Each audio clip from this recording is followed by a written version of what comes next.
Him who knows that I know what he seeks to know, knows it well, while he who knows not what I know, or know not.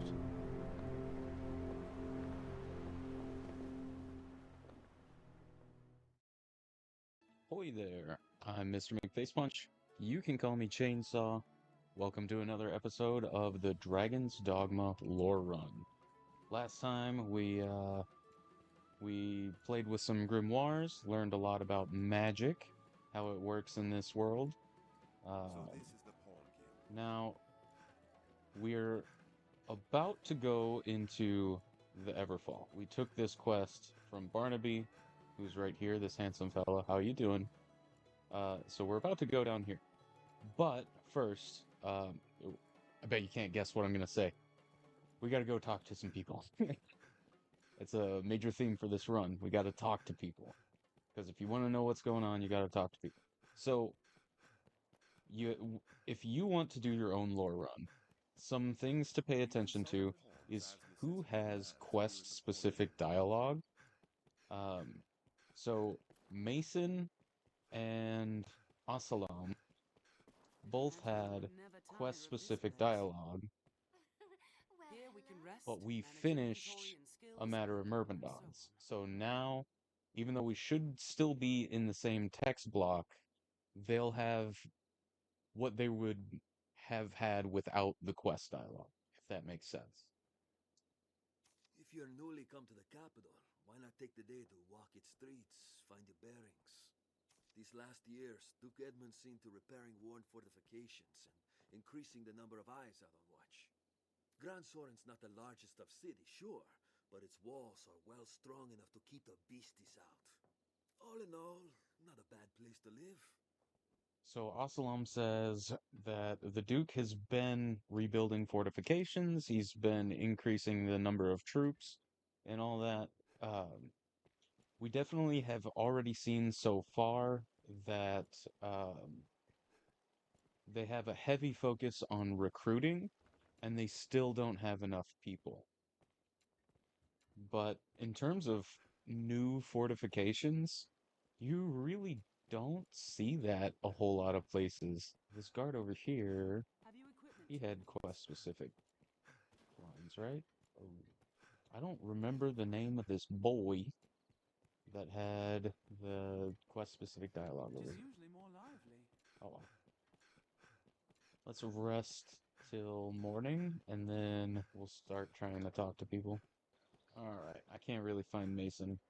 What he says isn't that important anyway. Basically, he just has a little cheeky line about how fascinated you are with him. The only way you would get that dialogue is if you complete A Matter of Myrmidons, go back and talk to him, and then come back. But I feel like most people, as soon as they complete A Matter of Myrmidons, they go right into Lure of the Abyss. Let's jump into Everfall. Alright. There we go. After playing a little bit of Dragon's Dogma 2, I got my shortcut for my lantern all messed up. None would believe Grand Soren held such a place beneath it. So, welcome to the Everfall. This was originally going to be the Endless Tower, and it got repurposed into the Everfall. Oh, hey, look, a treat. We'll ignore that. Yeah, so this took the place of the Endless Tower. People mistakenly think the Blue Moon Tower was supposed to be the Endless Tower. It is not. Even in early development, it was an unfinished three-tier tower. Uh, its early development name was the Headland Tower or something like that.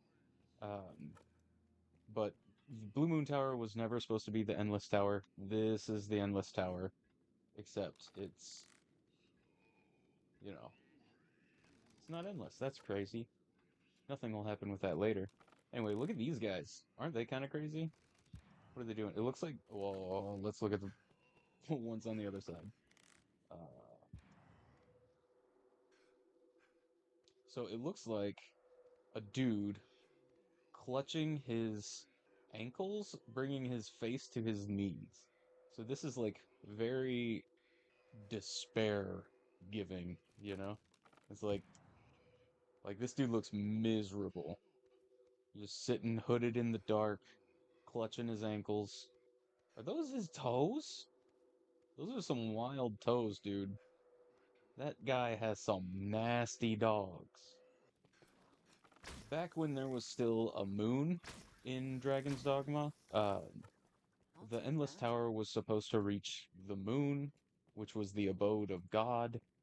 Um, and then in the final product, you got the Endless Tower reaching the Seneschal's Chamber, which is the abode of God.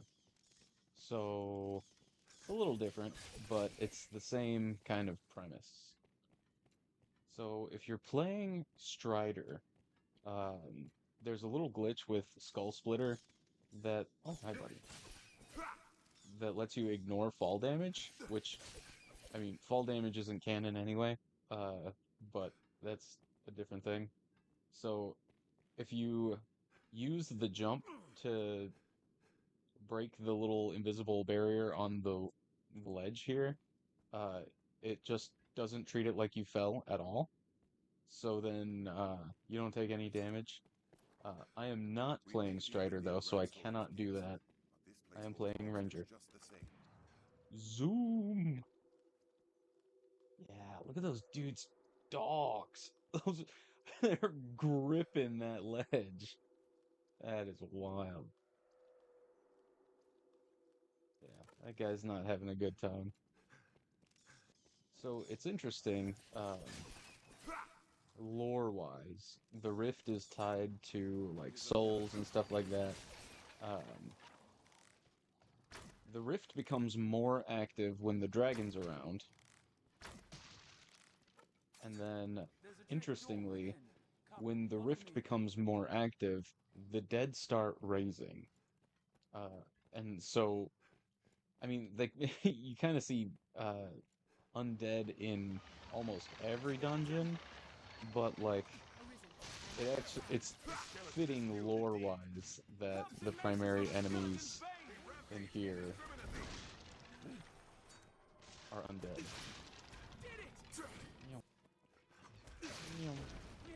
Sorry, bro, Flexman, I stole your sauce. He charged up that whole jumping heavy, and I just stole it from him. They rampage indiscriminately. There you go. I let you have that one.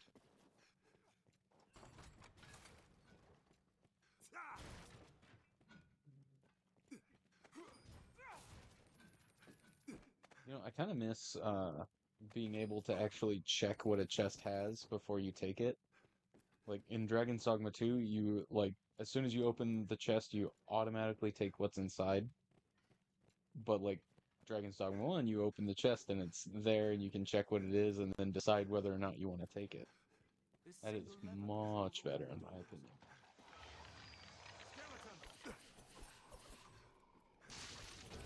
Strength in numbers arisen.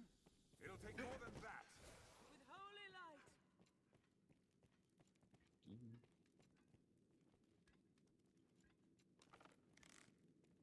Like that.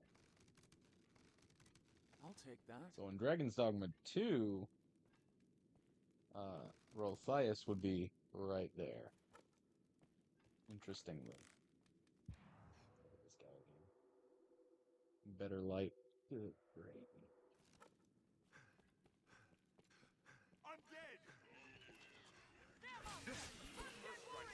Gotta re-dead the undead. Just make him the regular kind of dead again.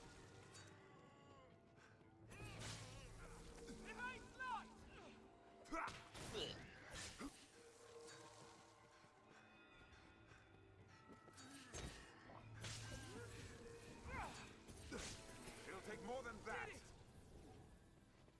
I cannot but feel we pawns bear some connection. Okay. Hey, look, it's this guy. The lever controls this door, Master. I missed. Hey, fella. Kind of feels like we're in a zoo right now. Golly, you're ugly. So, fun fact about ogres: ogres used to be giants, and then through the work of some curse, they turned into what they are now. And these horns on them are calcified warts, if that makes you feel good. Kind of makes me want to barf. Ogres are disgusting. Very good enemies. I like fighting ogres. I don't like ogres. Oof. We mustn't allow their spell to be cast. Yeah, so that's something about giants. Giants are an underused idea that they had early in development. There was like some art of a scrapped idea of like a stone field of like a field of giant statues, except the statues used to be just giants, but they waged a rebellion against the dragon, and his fire breath just like calcified all of them. So that was pretty cool. It'll take more than that. But yeah, giants in some pieces of the setting are like actual a real race, a real fantasy race. But all the giants you interact with in game are just like either undead or they're ogres or something, you know?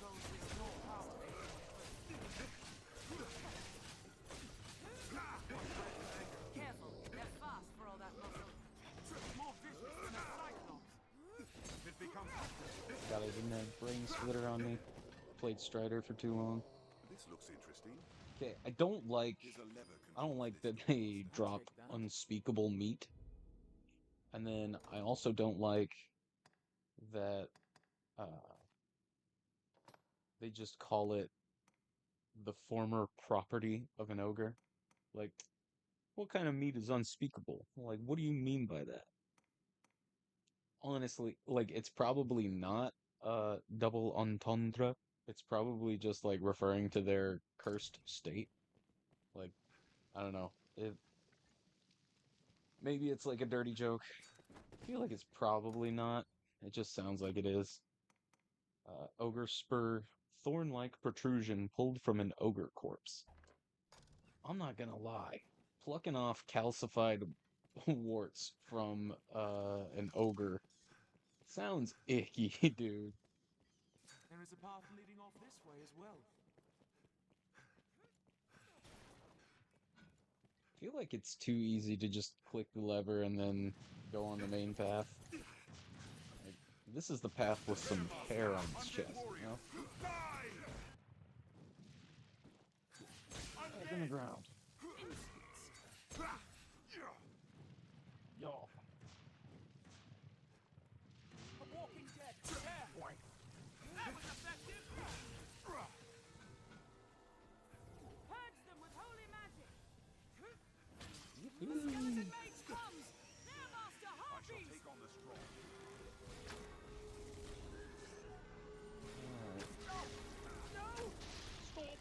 No! You shall not cast! Let go, fiend. Stop his incantation!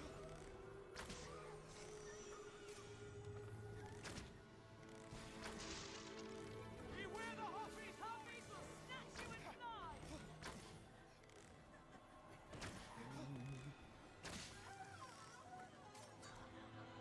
Beware the harpies' sword. I'll set its wings ablaze. We have triumphed. I'll set its wings ablaze. Did it. Good job, team. I'll take that. This looks interesting.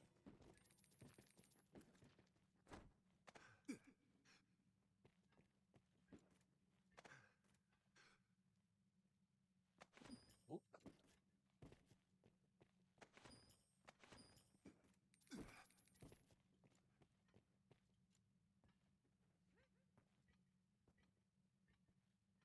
Seems using this lever affects every door in the ruins at once.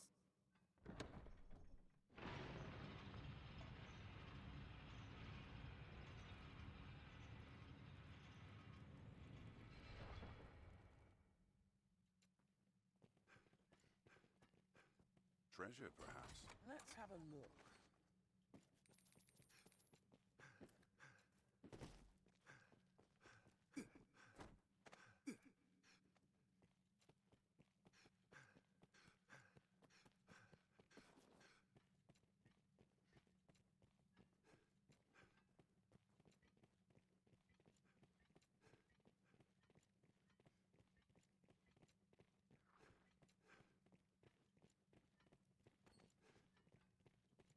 Let's have a look.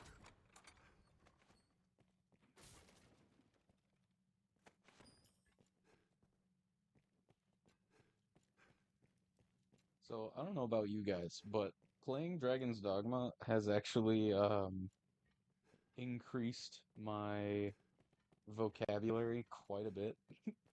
Like the first time I heard the word panacea, it was like in this game, you know? So things like soporific, you know? I heard someone use the term soporific and I knew what it meant because soper is a spell in Dragon's Dogma.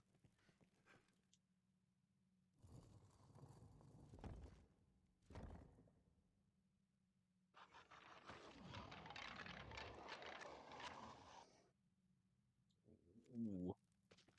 I like the way his jawbone jiggles. He immediately crunched. Poor boy. He thought he was a boss. Oh.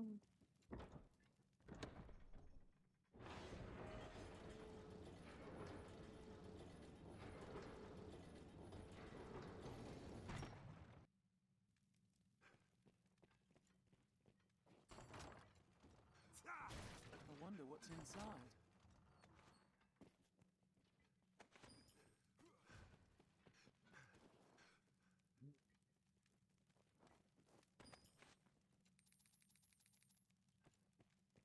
I'll take that.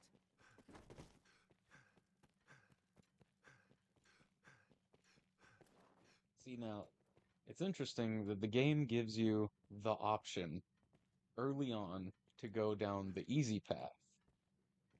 But if you instead choose to not use the lever and take all the sideways, you get all sorts of like extra bonus loot. This looks You get a nice interesting. little mini boss, you know? Like the game rewards you for all this little stuff. It's just like a little bit of level design. Like I feel like most games probably do something like that, but it's just like a little bit of attention to detail to like, hey, if you just stick to the main path, you're going to get the bare minimum. If you, dig a little deeper, if you explore a little bit more, that's how you get all the cool stuff. I feel like Dragon's Dogma is definitely a game that gets engaged with on a surface level, more so than others. Flame Servant's Throne. So I think it's interesting that that's like the only time that word is used. Like there is nothing else related to any sort of flame servant, no statements, no lore or anything.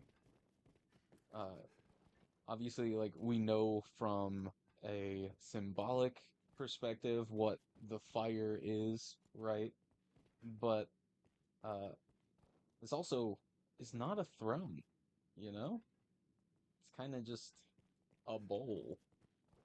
I mean, not even a bowl. It's kind of a plate, 4 sticks on it. So the little design in here, you we have like these little swirlies. We have 4 swirlies, and then we have these like little sprouts. 4 sprouts. I don't know. If that means something, I don't know what it means, but it's interesting. Little sprouts. Alright, let's take the port crystal. And I like that you can kind of see the rift underneath the stones. Kind of makes you go, what the heck? Alright. The floor gives off a curious light, and a draft, what's more. Something lies below. Ew! Those guys are gross. Alright. I wonder what happens if We cannot fight these we cannot fight these tentacles. Further Ugh, that's so annoying. more and more keep coming Ooh, I'm just gonna hide in another dimension and attack you with my tentacles. What a coward. another. So, you know, actually, so we know what this is, because anyone who's watching this has already played Dragon's Dogma, probably. This is an evil eye stuck on the other side of the rift. I actually have recently come to a new understanding of evil eyes, thanks to talking to a guy on Twitter. You know, Shall restore your health. honestly, even if, like, if you disagree with something, like, the benefits of discussion is not always coming to their side of the discussion.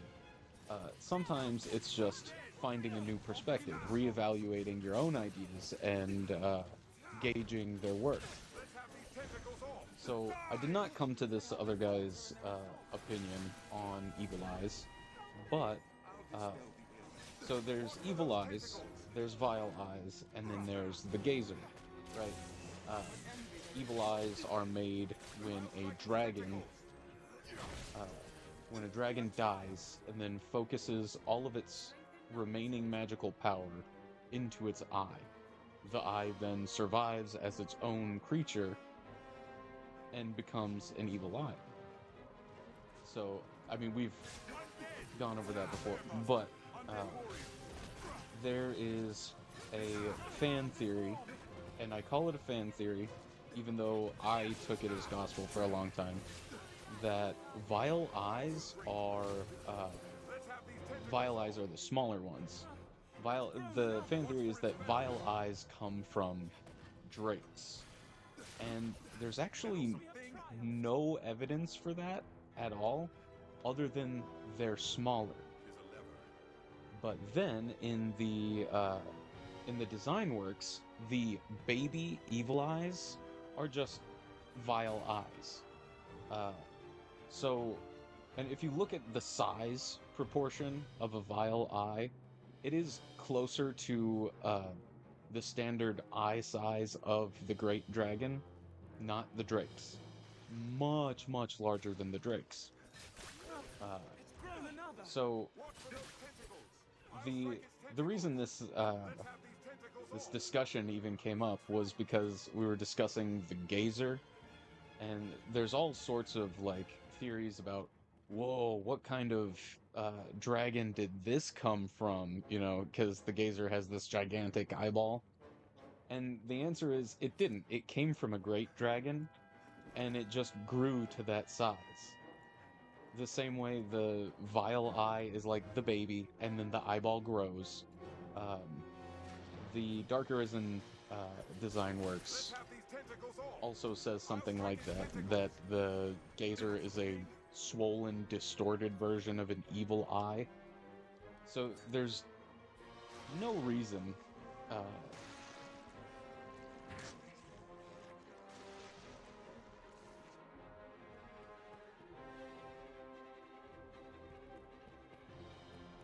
so there's no real reason to think that the gazer like came from some bigger type of dragon. That doesn't make sense in the setting, actually, anyway. Um, the perfect form of dragon in Dragon's Dogma is the Great Dragon. That is the perfect form. We are introduced to a new type of dragon in Dragon's Dogma 2, Nex, but Nex is a different kind of thing. Nex is like the totality of all Oblivion concentrated into one image of a dragon.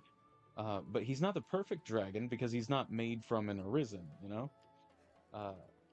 And even then, his eyeball, like, it wouldn't make sense for Nex to give the eyeball for a gazer.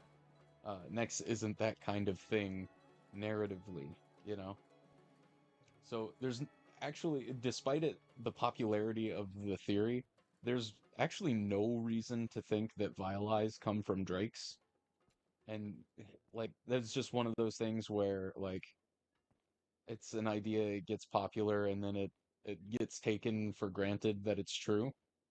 But you know, when you talk to your buddies about nerdy stuff and you disagree uh, in a friendly way, you come to new ideas, and I think that's nice. Business with the guild, sir? This is a place quite Nice. restful to my kind. Let's talk to Barnaby. A light. In the furthest depths, you say? I see. In truth, even we pawns know precious little of the Everfall. I can say with utmost certainty, though, the light you speak of is newly come. We cannot know if this small aberration will give rise to great calamity hence. But the chance enough is called to take action. We shall redouble our efforts here, and keep vigilant for further signs of change. Yeah, so it's funny that Barnaby just straight up says, like, hey, we don't know if this light will bring some calamity. It does. Uh, yeah, so even the pawns know very little about the Everfall. Uh, Barnaby says that light is newly come, uh, with, you know, the dragon happening and all that. When the dragon comes, the rift is more active. Yeah. 'Tis strange. Wondrous strange, sir. Deep within we knew of your coming. We believed you would arise. And so we too are come, led by our unbending faith in the Arisen. So it seems like when the Arisen comes, there is an uptick in pawns in the world. Like they can feel that someone is about to arise and they respond to it. That's why Rook seeks you out. You need spare us no effort, sir. We are yours to command. If we go out this way, this guy's A gonna, word, sir. yeah. Oh, word, sir.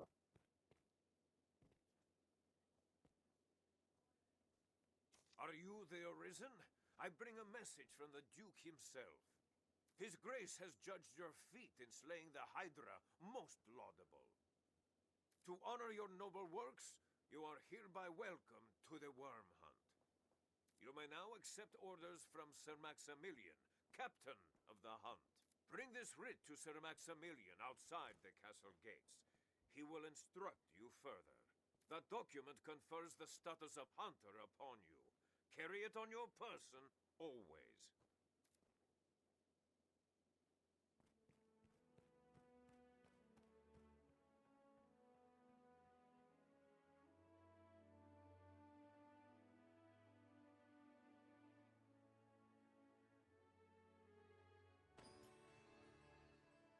All right. Now we're part of the Worm Hunt. Let's go. All right. So Duke Edmund now we've Dragonstone entered is a. hero. He slew the worm a generation past. He slew a worm a generation past, you said. 'Tis said he was named Duke afore his cavalcade reached Grand Soren's gates. That's Even wild. now, the people worship him as their savior.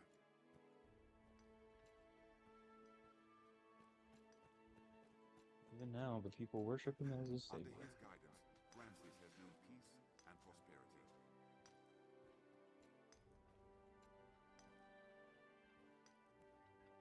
The enlistment corps scours the land for soldiers to man the frontier holds. Now, where shall we head? Okay, so I guess that's the end of it. Land over Oh, sing oh. of his exploits, albeit in the broadest terms. Okay, so if you pay attention to your pawns, they It tell seems you. no one knows just how he managed to defeat the beast.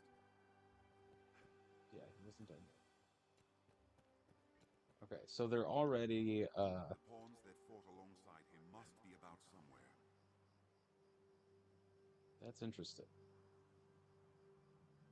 So they're already casting doubt Where? on. This pawn cannot say. Okay, you keep talking at like the most inopportune time.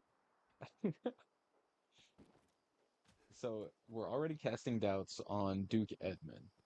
Even though he's worshipped by everyone, bards sing his praise all throughout the land. It's all in the most vague terms, and so nobody knows how he actually beat the dragon. And it's funny that he brings up, oh, his pawns must be somewhere, right? Uh, they must be, except they aren't, because when you lose your will, uh, you lose your pawns. So that's why you don't find them in the game. Like your pawn His throws quiet out home, the village lies these afloat. lines, so you would expect to see his pawn, you would look for his pawn, and then you never find them. Even though we spent so much time in Cassardus hearing about how Duke Edmund slayed a dragon and all that, even though everyone here seems to praise Duke Edmund, there's a little bit of gray on his name already. So if you pay attention to little stuff like that, um, like the narrative wants to tell you what is going on, uh, and so many people just run right past it. So already a sharp ear would be like, this guy seems suspicious because they're intentionally making him suspicious. But then, some people play the game and then miss the fact that Duke Edmund just straight up didn't kill his dragon. Like, it doesn't matter that it's outright stated later. It doesn't matter that it's hinted as soon as you get the worm hunt stuff. Uh, People just miss it.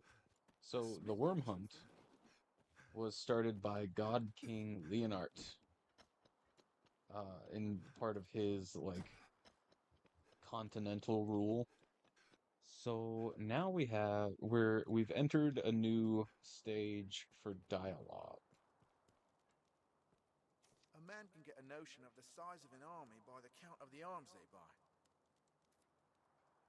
Okay. By that measure, the Duke's men are too few by an order.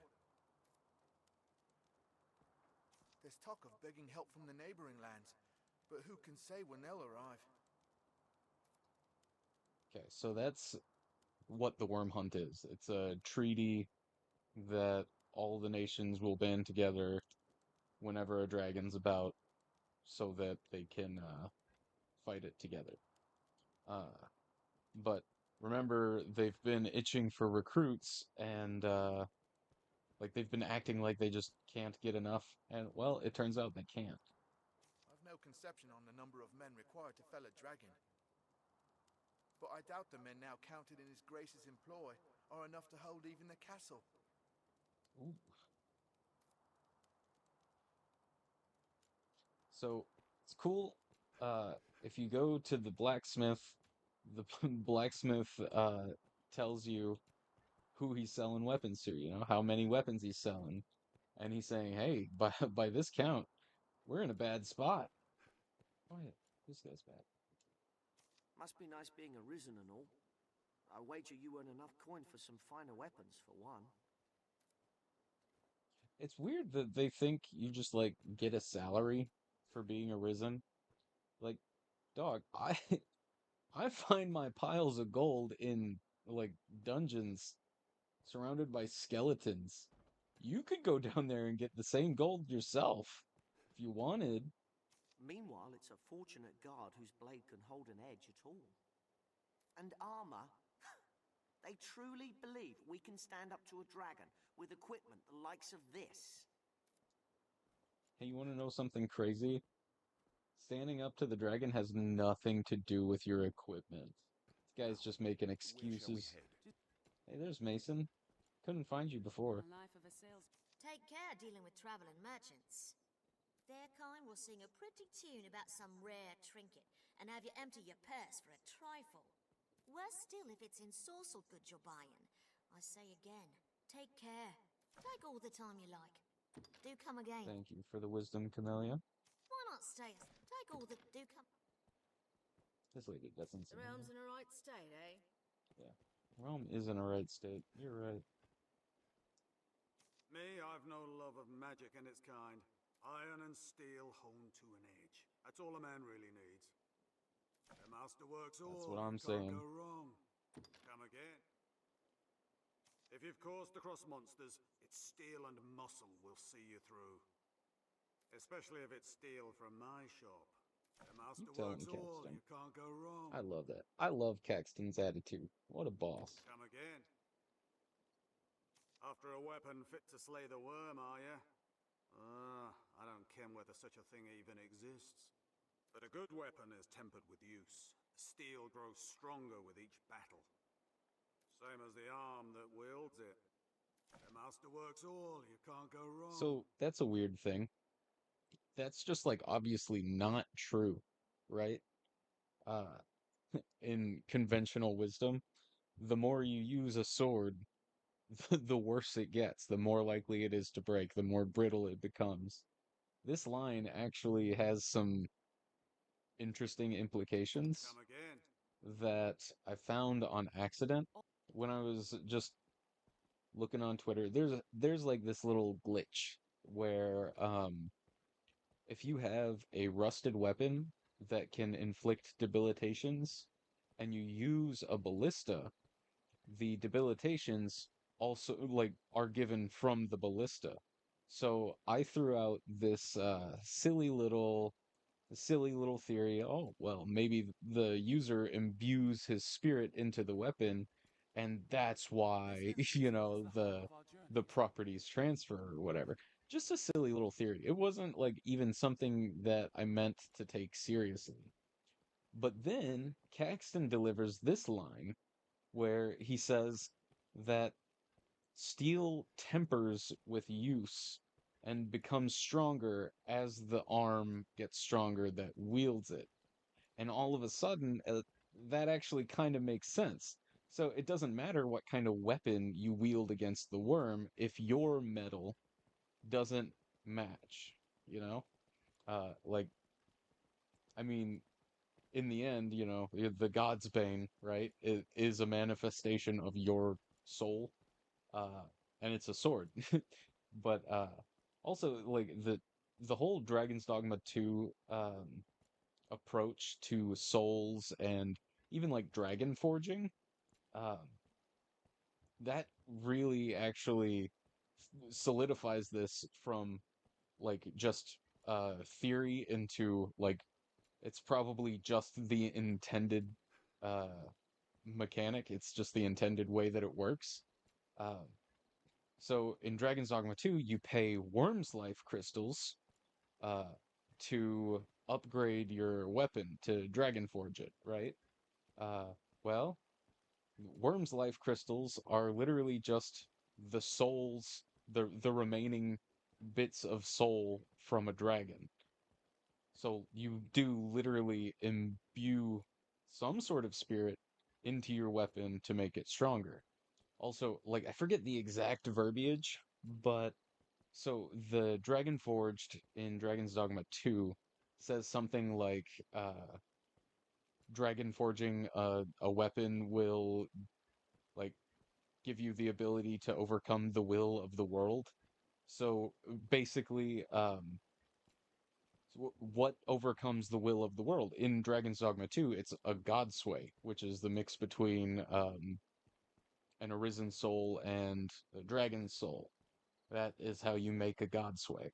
So that would imply that when you Dragon Forge your weapon, it becomes sort of a God Sway, right? Because it has the ability to overthrow the will of the world, which would mean that you've already imbued your spirit into the weapon when it's coated with the Worm's Life crystals. So, yeah, there's a little bit of a nerdy rant. That's a lot to pull from like a random line from Caxton, but that's the way Dragon's Dogma's storytelling works. They'll toss a random line somewhere that is a necessary puzzle piece to figure out some like really important stuff. No weapon can make you a match for the dragon. Temper yourself. Once you're fit to best the worm, your weapon will rise to the task. Yeah. See? The master works all, you can't go wrong. Come again. So there's like undoubtedly this tie of your spirit to your weapon. And I mean, that kind of makes sense anyway. just the way that weapons function, I'm sorry, it doesn't matter how much you mean it when you release an arrow, it doesn't turn into a howitzer, you know? We kind of talked about this with like the magic stuff, you know? You use your spirit the same as you would do when you were using magic, when you wield a great sword, when you wield a bow, all that stuff. So the reason why you can make your bow shoot like a howitzer is because you are imbuing it with your spirit. The force of your spirit emboldens the arrow to fly harder, you know? Here we can rest, manage inventory Oops. and skills. Stole that jug. I hope you weren't using that. Oh. Taking orders straight from the captain of the hunt, are you? Then you're a proper Arisen, eh? Serving the people and all that? So, proper arisen serves the people. That's kind of important. I'll have to remember that one when I make my What is an Arisen video. We've seen a fair number of Arisen here, you see. Some were good enough folk, but others just laid about all day swilling ale. I ran afoul of the dragon once before, back when I worked a city in the mainland.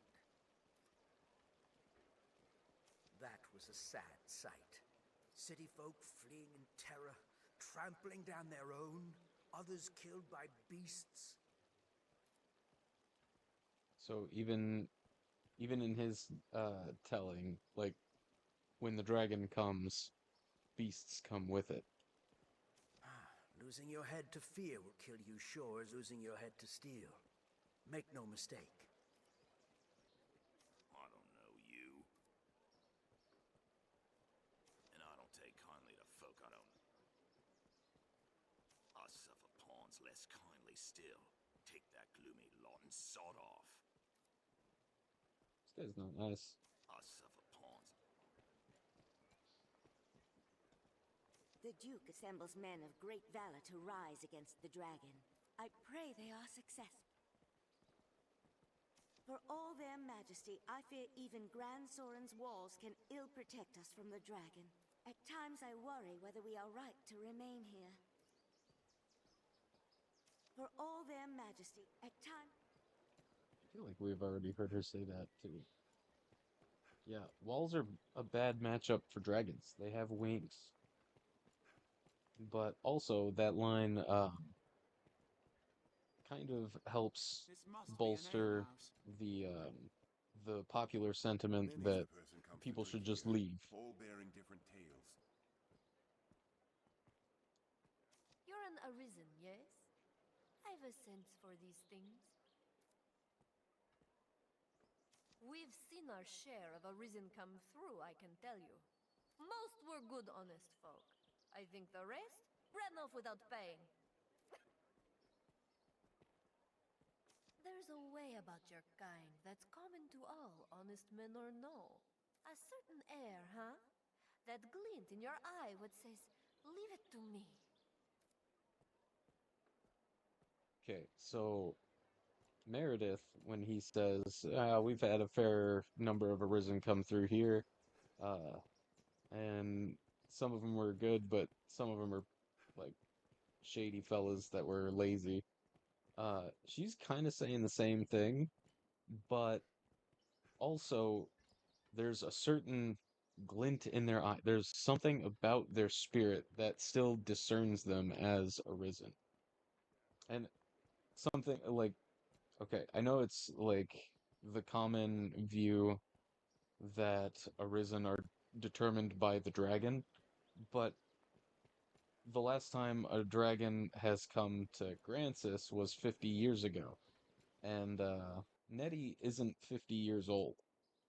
So, like, there've been Arisen come through here that just arose, that just were Arisen. My business. I can fret over that once I've weathered the dragon here. So, you can go anywhere you like. What I wouldn't give to have thought up this Arisen game sooner. Suppose you'll wander the land now, yes? Maybe shake down a noble or two for a spare coin. If people thought I was the Arisen, I'd tell them to give me all their gold before I overwhelm them with my magic. You thought I was the Arisen, I would just mug him. Like, dude, shut up. If people thought I was the Arisen, I'd tell them to give me all... Oh boy. What a joker. The Duke. Now why would I place my trust in such as him? Even the daftest of dragons will ill fall before a human. So either the good Edmund is a fake, not that I can cast stones there, else he's no human. Either way, I'm not eager to give the duchy over to him. If he's the sort of demon fit to slay a dragon, what's to stop him from demanding human sacrifices and the like? Nothing. That's what. I'm sure you'll find all you need. Big fan of Mountebank's conspiracy theories. I don't think Duke Edmund killed the dragon, but if he did, he's probably gonna start asking for human sacrifices. Like, alright, buddy. Anytime. I joined the Guard to battle foreign hordes, not beasts from the smoke of myth and legend. It's a brave show to station men on the walls, but there's little use for such these days. Grancis has long since sued for peace with most of her neighbors. The wars of men mean little in the face of the dragon. Even our neighbors are now come to offer aid. So Marcus joined up so he could, like, kill other dudes. Like, forget this dragon nonsense, dude. I just wanted to stab a guy. Perchance you bore witness to the dragon's attack on the village then? The lodges in Cassidus are of a simpler make than those here, no doubt. It pains me to think of the devastation the worm must have wrought. Helen commenting on the architectural stylings of Cassidus. That's pretty crazy. Pray let me find him quickly. Like as not, he's sick with worry, searching for me as well.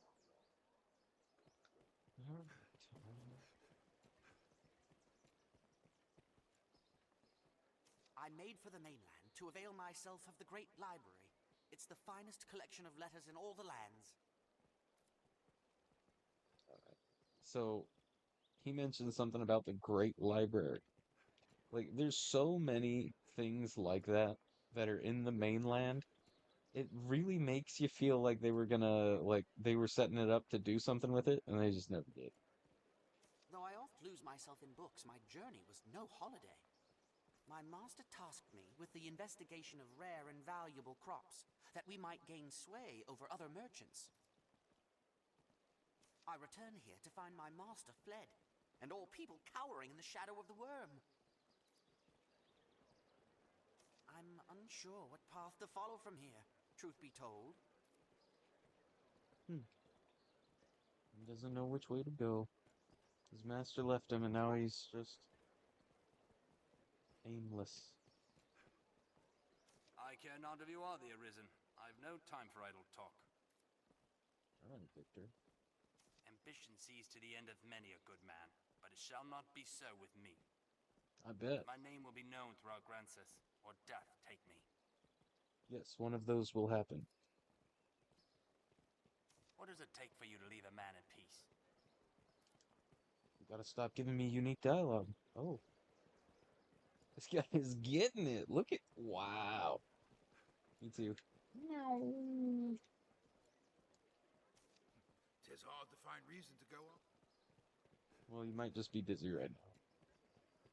I don't remember if Bodrick says anything new yet. The death and destruction as wrought by the dragon is nothing that mortals need fear. The world is a lie, an illusion, says I, and something we needs not hold dear. True. Illusion! Illusion! Lies and deceit! A ripple cast forth by a wave. This world is but smoke in the night from a fire. The people no more than its slaves. You live, you say? You claim this true? Then I have a question for thee. What does it do to say one's alive? if you cannot yet say what it means. All right, so in a roundabout way,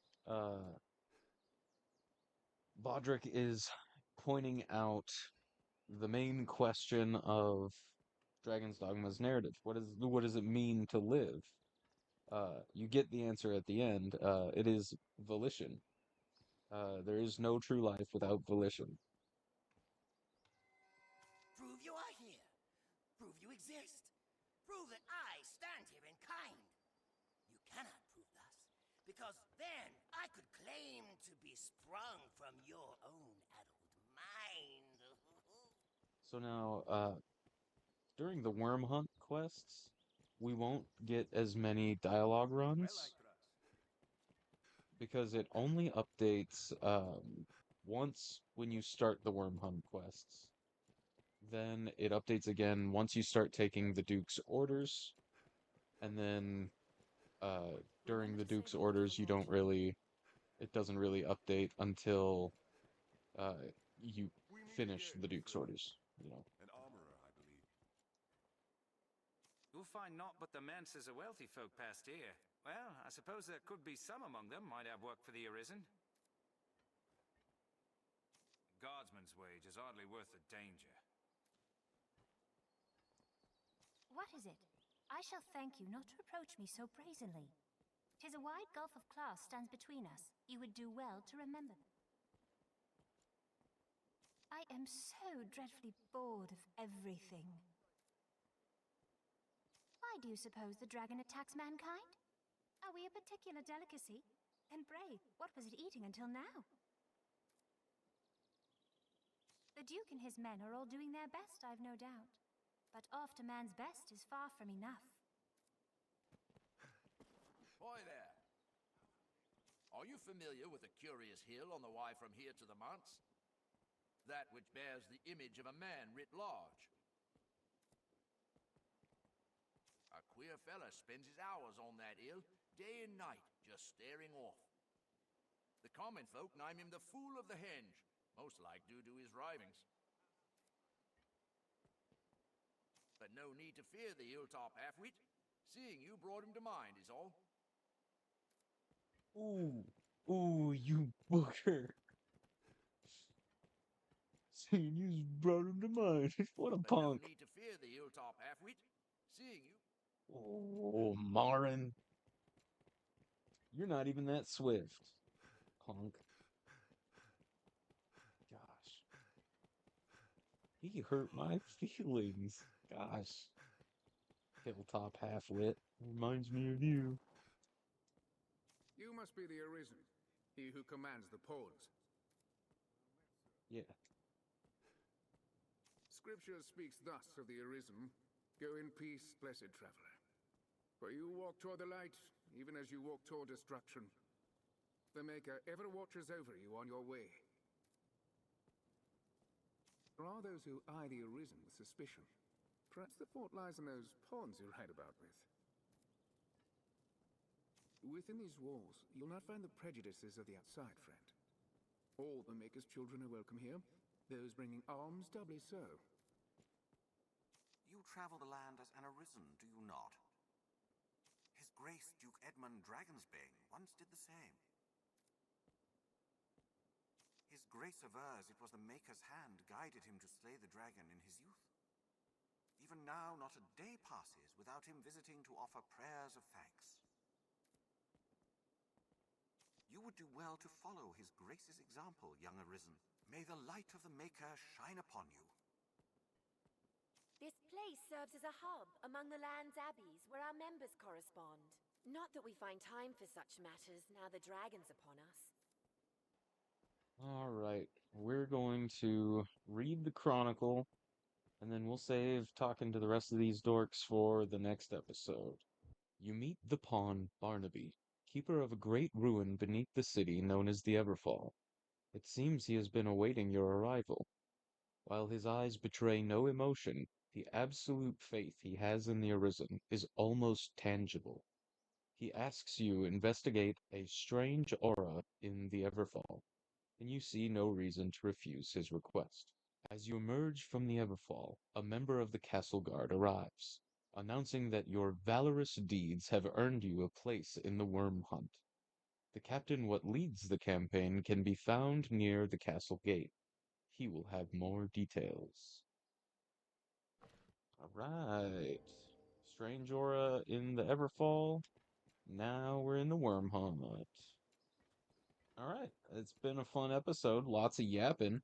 That's for sure. I can't help myself. Uh, hey, thanks for hanging out. I'll catch you in the next one. Till next we meet, one foot after the next, come what may.